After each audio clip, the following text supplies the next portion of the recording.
أهلا وسهلا بكم أعزائي المشاهدين، أعزائي طلبة الصف السادس العلمي، وأنا ألتقيكم في درس جديد من دروس الرياضيات وتكملة للدرس السابق.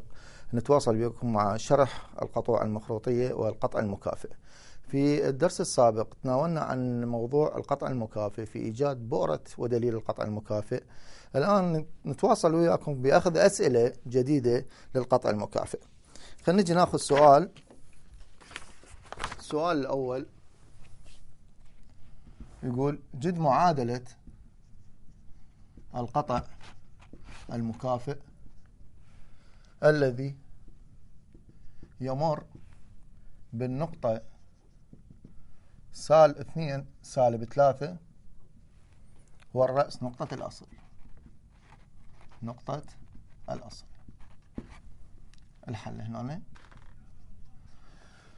أعزائي الطلبة، احنا القطع المكافئ نوبات يمر عندنا بنقطتين، ومرة له يمر بيه بنقطة واحدة. خلينا نلاحظ الشرح مالته. إذا عندي هذا هو المحور X، هذا هو المحور Y.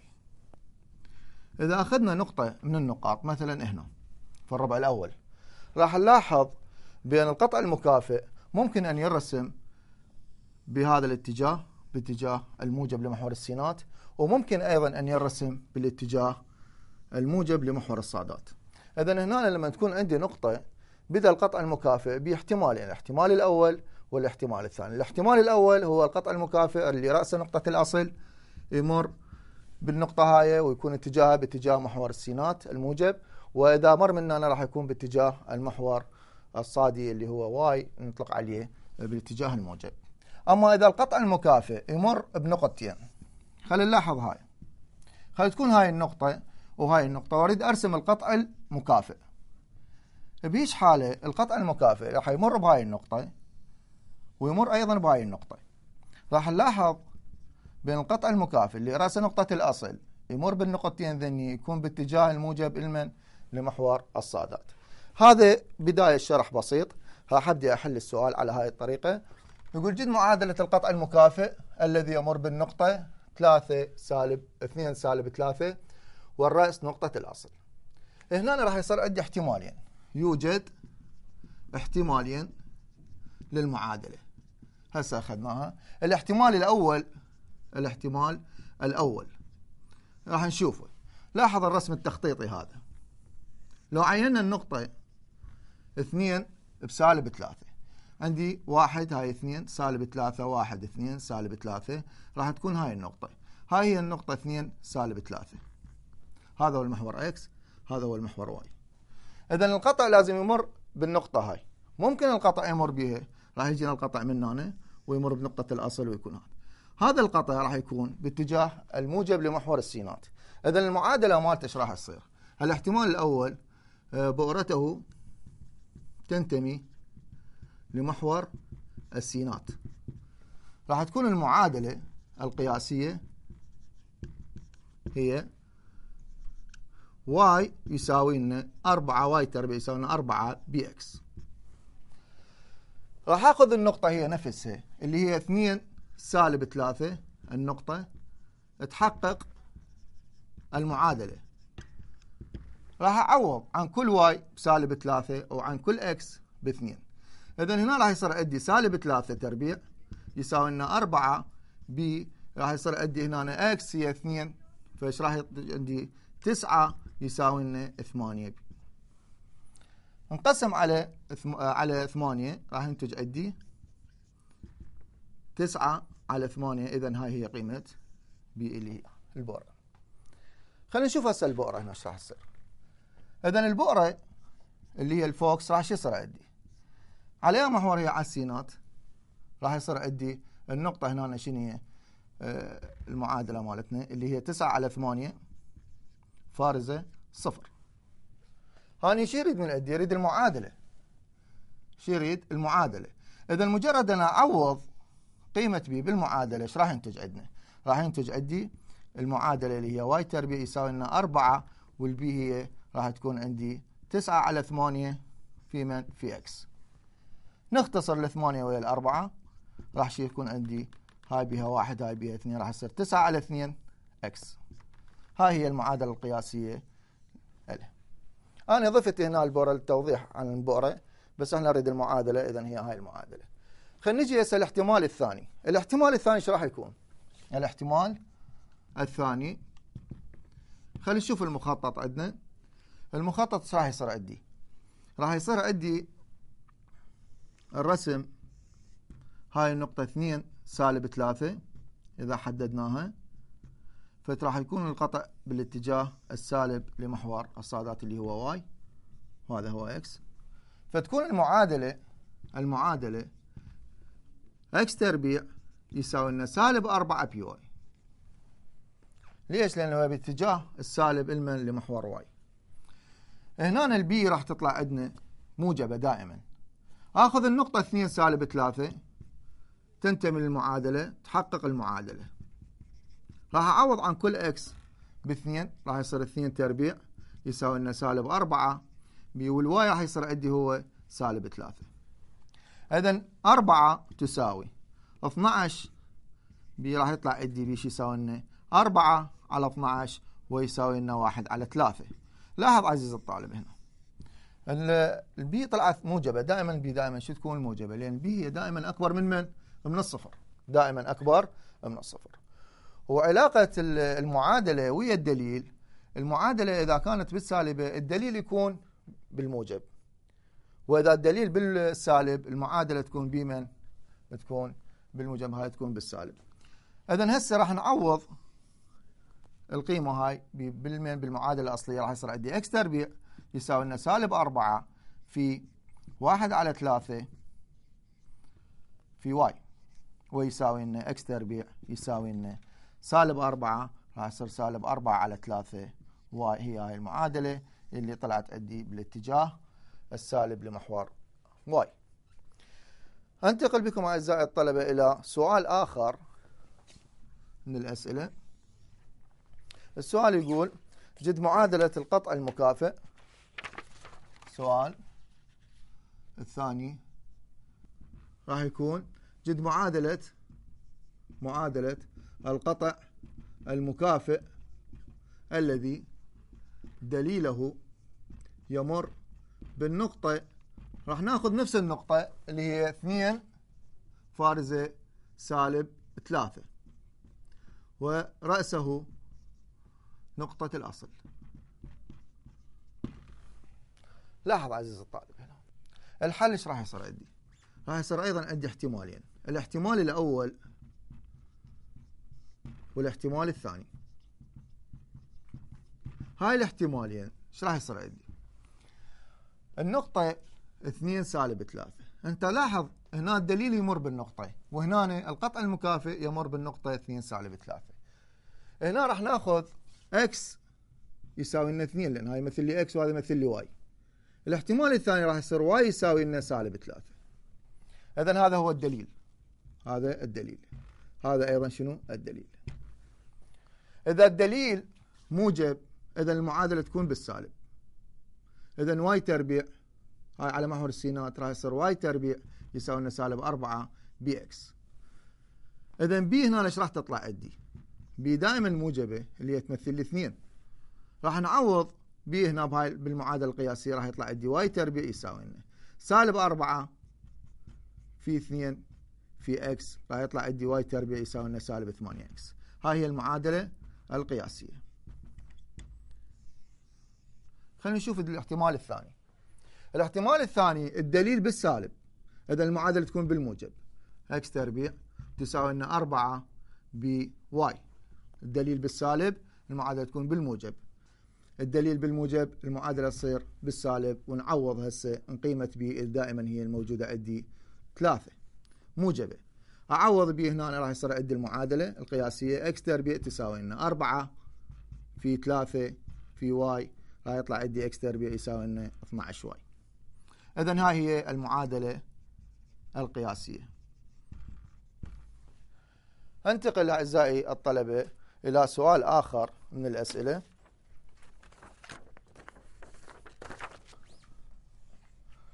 السؤال الثالث يقول جد معادلة القطع المكافئ الذي يمر بالنقطتين 2 5 و2 -5 ورأسه نقطة الأصل. الحل.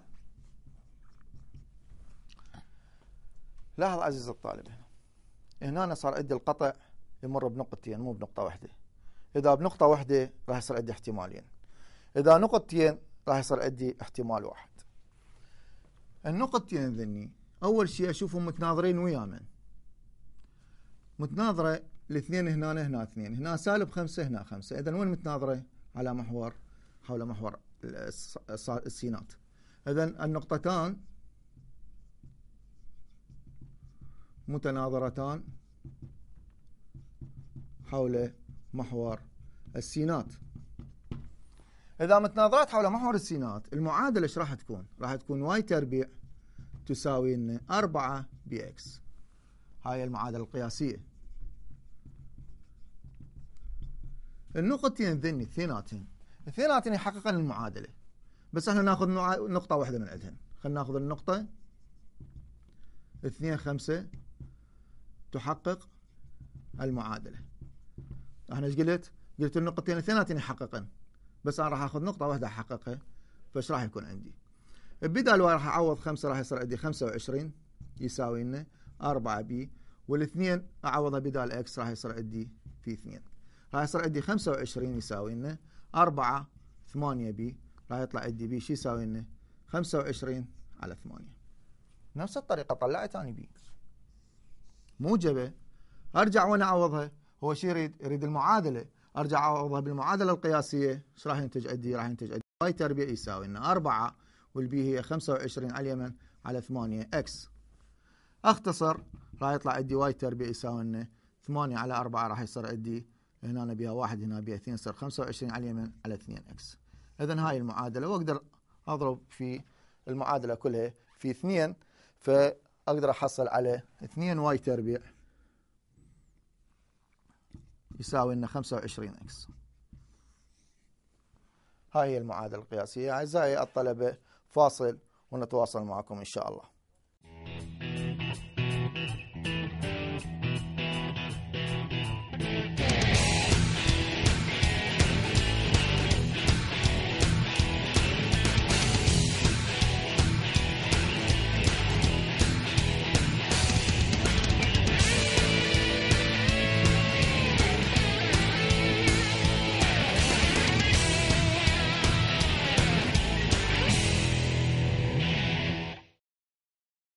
أتواصل معكم أعزائي الطلبة في شرح موضوع القطع المكافئ.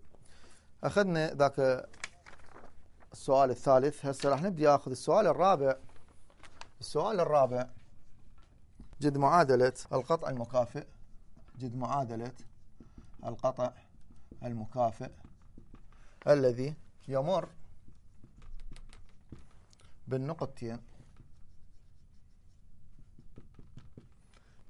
-2 5 فارزة 2 5. لاحظ عزيزي الطالب، السؤال الثالث اللي أخذناه سويناه بطريقة التناظر. راح نيجي ناخذ طريقة أخرى نسويه بطريقة الرسم. شو راح يصير بطريقة الرسم؟ أريد أعرف هذا القطع على أي محور. النقطة -2 5 -2 راح تكون بالاتجاه السالب للمحور السينات، هاي -2، وعندي 5 راح يصير عندي 1 2 3 4 5. إذن هاي عندي النقطة اللي صارت عندي هي 2 -5 2 ب5 -2 ب5. هاي النقطة الأولى. النقطة الثانية صارت عندي 2 5 2 5، هاي 1 هاي 2 والخمسة أيضا راح يصير عندي هنا راح يصير عندي 2 5. شوف النقطة هاي صارت بالربع الأول، أما النقطة الثانية صارت بالربع الثاني.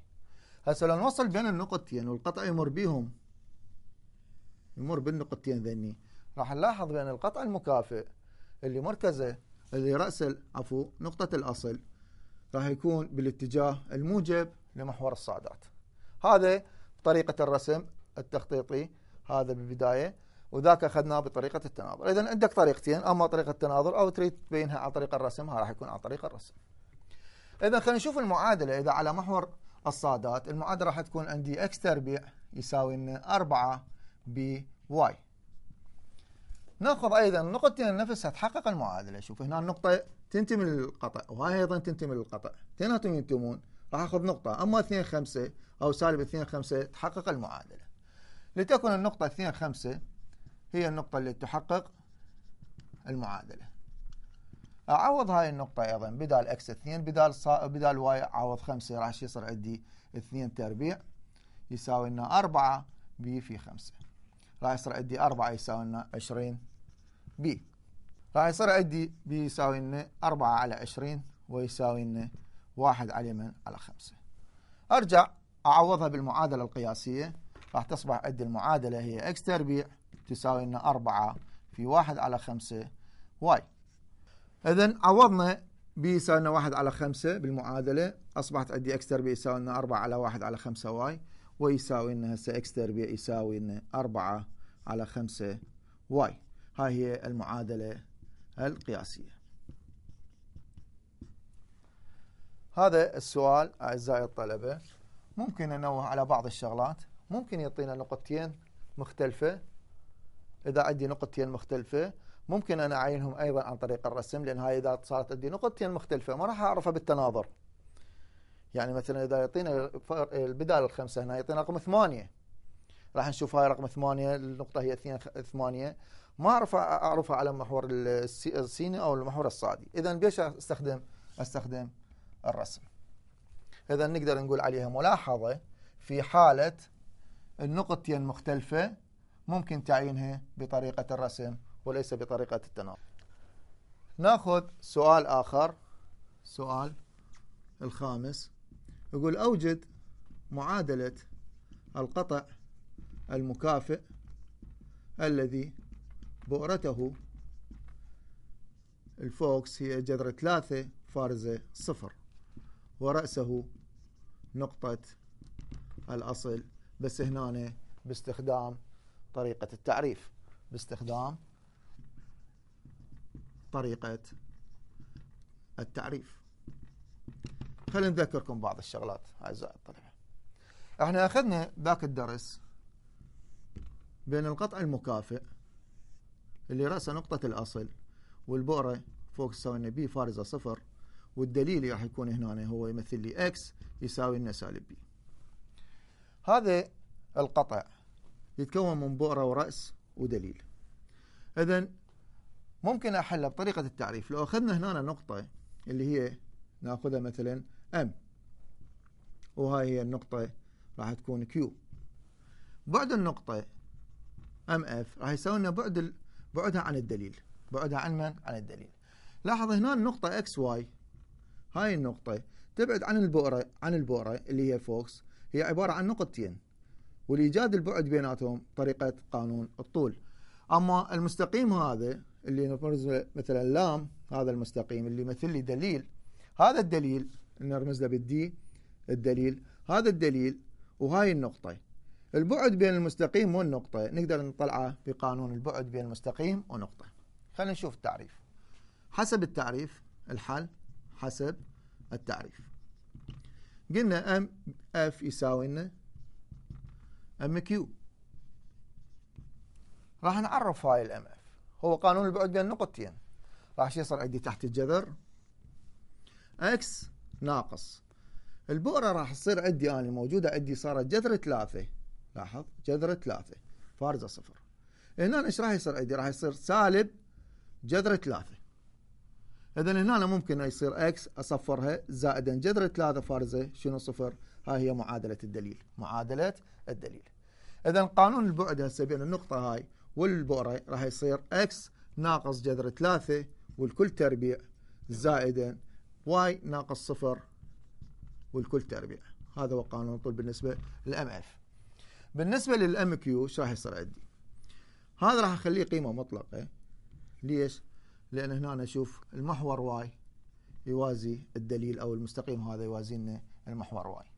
فناخذ القيمة المطلقة لمعادلة الدليل راح تصير اكس زائدا جذر 3. دائما هي راح تكون معامل اي تربيع زائد بي تربيع، فتكون معاملة المقام يكون دائما يساوي لنا 1. فراح اكتبها مباشرة اكس زائد جذر 3. هنا راح شو يصير عندي؟ تحت الجذر بتربيع الطرفين، خلينا نقول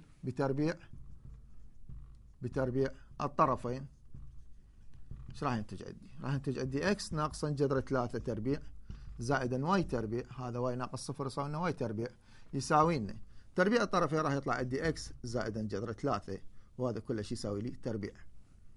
قيمة مطلقة راح تاخذ زائد ناقص لان نسوي المحاور. هنا راح نسوي مربع حدانية.